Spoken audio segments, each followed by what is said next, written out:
अस्सलाम वालेकुम dear students, मैं उम्मीद करता हूँ कि आप लोग खैरियत से होंगे।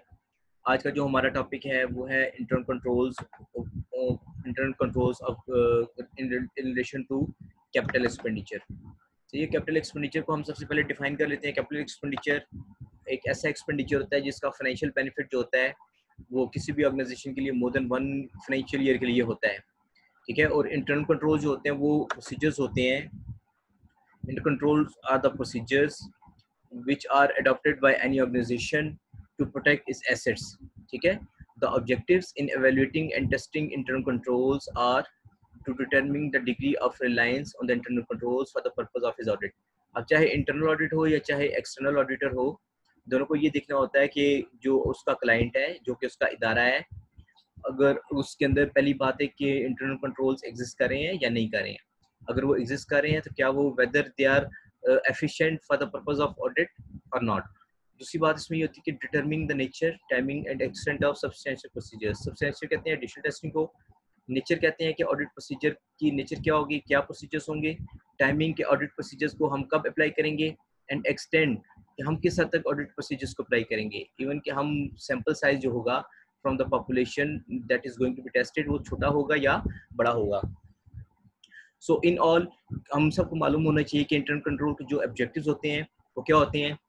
Safeguarding assets, number 2 ensuring that financial statements are reliable, number 3 to promote operational efficiency, और इसके बाद जो होता है number 4 encouraging compliance with management directives। So internal controls are the procedures which are applied to safeguard the assets of the your client।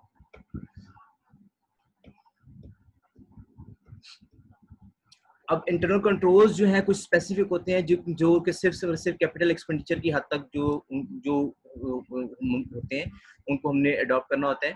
सबसे पहले हमें ये पता होना चाहिए कि capital expenditures should be properly authorised. देखिए हमने डेलीगेशन ऑफ पावर्स का जो है कॉन्सेप्ट हमने डिस्कस किया था कि किसी भी अच्छे इदारे के अंदर एक डेलीगेशन ऑफ पावर होता है जिसमें ये डिफाइन कर दिया जाता है, रिस्पॉन्सिबिलिटीज और पावर्स को डिफाइन कर दिया जाता है कि अगर किसी ने फॉर एग्जाम्पल अगर एक 200,000 का कोई एक्सपेंडिचर है तो उसको कौन ऑथराइज करेगा, अगर 500,000 का कोई एक्सपेंडिचर है तो उसको किस लेवल का जो ऑफिसर होगा वो क्या करेगा, ऑथराइज करेगा। सो हमें ये समझना होगा कि जनाब that capital expenditure is properly authorised. एक चीज, invoices should be verified by that person who authorized the orders। जब हम अपने किसी रीजनल ऑफिस के लिए ऑर्डर करते हैं, जैसे कि सेंट्रलाइज प्रोक्योरमेंट होती है, कोई प्रोक्योरमेंट होती है और जो मटेरियल्स होते हैं डायरेक्ट हमारी शिपमेंट भिजवा दी जाती है हमारे रीजनल ऑफिस में। तो जब तक हमारा रीजनल ऑफिस उस चीज़ को ऑथराइज नहीं करेगा, जो कि एंड यूजर है वो ऑथराइज नहीं करेगा कि मेरे पास ये इक्विपमेंट पहुंच गया या नहीं पहुंच गया, सेंट्रल ऑफिस या हेड ऑफिस कभी भी किसी पेमेंट को जो है ना वो नहीं करेगा। इसमें एक और पॉइंट ये होगा या कंट्रोल ये होगा कि auditor should examine a sample of order for appropriation for to check and that an appropriate authorization was in process। Auditor जो होगा वो ट्रांजैक्शंस के सैंपल्स लेगा ताकि वो इस चीज को इंश्योर कर सके कि जनाब आपने जितने भी ऑर्डर्स प्लेस किए हैं वो that are authorised from a competent forum और authorised by a responsible officer.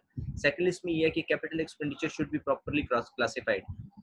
Capital expenditure should be classified कहाँ पे क्लासिफाई करेंगे, द फाइनेंशियल स्टेटमेंट करेंगे और ये देखेंगे कि हमने कैपिटल एक्सपेंडिचर को कैपिटल एक्सपेंडिचर या एसेट्स के हेड के अंदर बुक किया ना कि किसी और सिंपल रेवेन्यू एक्सपेंडिचर में नहीं कहीं हमने बुक कर लिया है। तो जो इसकी रेलेवेंट हेड में बुकिंग होगी वो हमने इसमें इंश्योर करनी है कि इसको कैपिटल एक्सपेंडिचर को कैपिटल एक्सपेंडिचर ही क्लासिफाई किया जाए।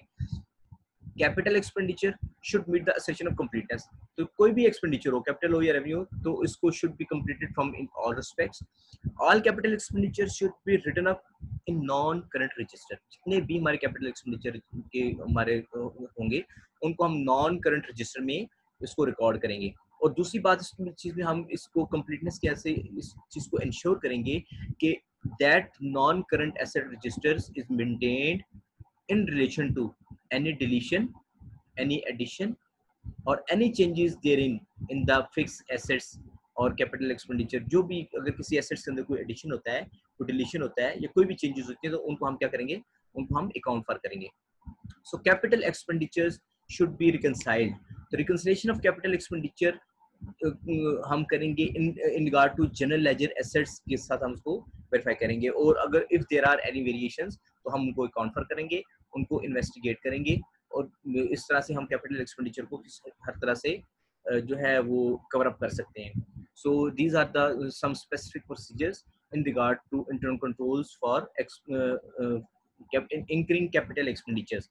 So मैं I guess कि आपको ये कॉन्सेप्ट समझ आया होगा. अगर यहाँ पे आप समझते हैं किसी भी किस्म की डेफिशिएंसी है, कोई ऐसा पॉइंट है जो आपको समझ नहीं आया, या कोई ऐसा पॉइंट है जो आपने कहीं और ऑनलाइन पढ़ा है लेकिन आप उसको समझने से कासिर हैं, तो I ensure you once again that I am always there to answer your queries and in a nearly in session of question answer session shortly इंशाल्लाह. अपना ख्याल रखिएगा, बहुत ज़्यादा ख्याल रखिएगा, खुश रहिए, आबाद रहिए. अल्लाह हाफिज़.